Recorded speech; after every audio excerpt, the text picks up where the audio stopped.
About 5 years ago, I bought myself this beautiful stand mixer. This is the Kitchenaid Artisan. It's their professional line, specifically the one with the hand crank instead of the tilt head.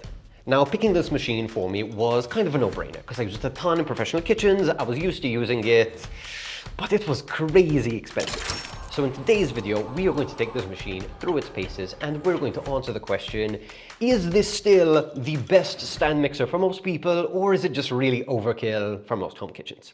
Let's jump into it.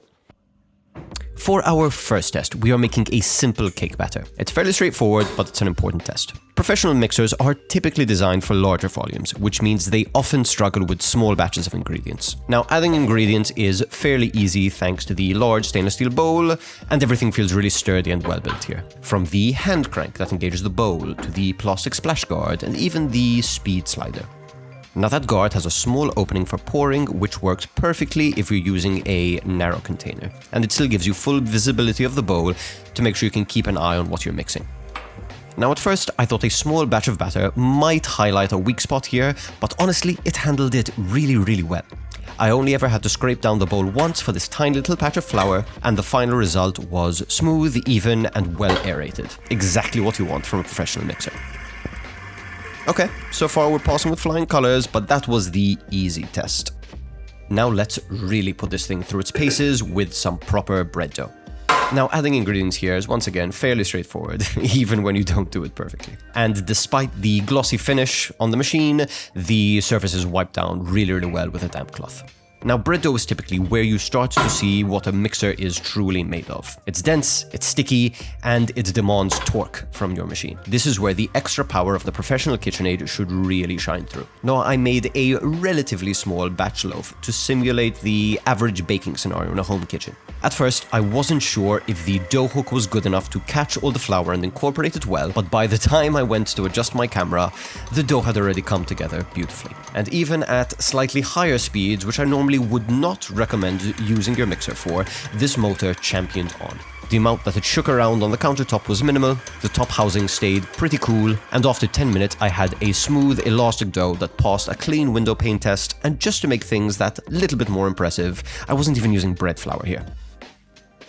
And now for our final test, we are checking the whipping capabilities of this machine. So what we're looking for here is speed, consistency, and how well things mix. Now, since whipping cream or meringue barely challenges a motor, this was the perfect time for me to crank things up and see how fast it can really go. And yeah, in the time it took me to flip the switch and pick up my camera, my cream was already basically overwhipped.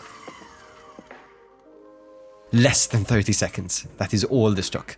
I tried to save it by clumsily adding some icing sugar to attempt to stabilize things, but to no avail. Through my own hubris, and because this machine is such a beast, our final test was a pass, but the cream I produced was a fail.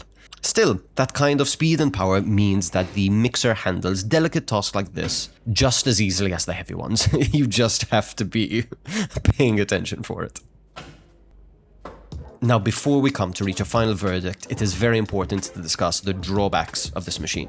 Now, first things first, this machine is as heavy as sin. Once it's on your counter, that's at home. Now, make sure you've got a really sturdy worktop, at least whilst this machine is running. And if you do plan to store it away, you need to make sure that your cupboard is nice and tall. This is not a compact machine by any means. And while the cable is more than long enough for most setups, if you do have a bit of a weirder wiring situation, this may be something you want to take into consideration. Now, let's talk about the famous hand crank. This was one of the main reasons that I chose this model. It replaces the typical tilt head design of a lot of cheaper stand mixers, but that tilt head is prone to wear and tear. It is often the breaking point of these machines. So the hand crank is sturdier, makes the machine last longer, and it feels great to operate. But when I first tried to attach the bowl to this unique mechanism, it was infuriating. But once I remembered that you just line up the two side pegs and click things into place, my frustration disappeared and I realized that the issue was not the machine, it was me. And lastly, this machine admittedly gets quite loud, especially at higher speeds. Now, this isn't unusual for most stand mixers, especially mixers with this amount of power, but if your kitchen shares a wall with a sensitive neighbor, it may be worth keeping this in mind. And finally, let's quickly talk attachments. Now, this model comes with all of the essentials in high quality stainless steel. A K-beater, a really well-made and designed whisk, and a very sturdy dough hook. It also comes with that convenient plastic shield that we saw and a nice, generous sized 8-quart stainless steel bowl. The Kitchenaid is also compatible with a wide range of additional attachments, such as a pasta roller or a grinder or a spiralizer. And whilst they are all brilliant additions, I don't think any of them are particularly cheap. And now that we have laid everything out there, let's discuss if this is the mixer for you. Okay, after the handful of tests that we just run, plus 5 years of actually using this machine, we can draw some conclusions. Do I think it is the best bang for your buck, even though it's expensive? Absolutely yes. It is super expensive, but it is super high value, and it should last you hopefully 10 to 20, even possibly more than that. Now, can you get a much cheaper version that is still very, very capable? Yes, of course. But the weak link with machines like this is often the hinge and the moving of that mechanism. By using the crank instead, you just reduce those points of failure inside of the machine. That and having a more heavy-duty motor with a higher torque just makes everything so much easier. Even for the heavy-duty stuff like bread and things like that, you're still going to be just fine here. As far as alternatives to this machine, if you are super specific on just bread and the other kind of baking stuff isn't really your shtick and you want the best machine for it, you may be able to find something else. There is a stand mixer with a very different design that is just the absolute best for bread baking at home. It's pretty expensive as well. I'll leave all details here and the link in the description. So we've determined that I think it is the all-round best in class, but is it overkill for most people and most kitchens? And the short answer is yes, it's totally overkill. But it is the kind of overkill that you're going to be so happy you invested the money in.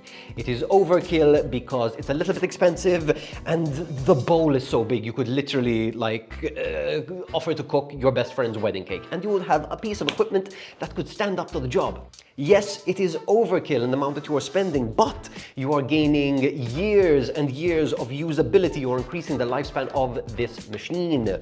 So is it overkill? Yes, but there's really no drawbacks to the overkill here. Now, the only thing that I would suggest, if you are thinking of getting this model, and it does come with the big bowl, just buy the smaller bowl as well. I know it's a bit of an extra purchase, but for most of the recipes that you're going to be doing as a home cook, you want like a small loaf of bread, you want a small cake, you want to make like a meringue with like 4 to 6 eggs. This is overkill. Like this will make a lot of dough, make a lot of batter, and do a really good job at it. But as we saw today in our demonstrations, you don't need a bowl this big.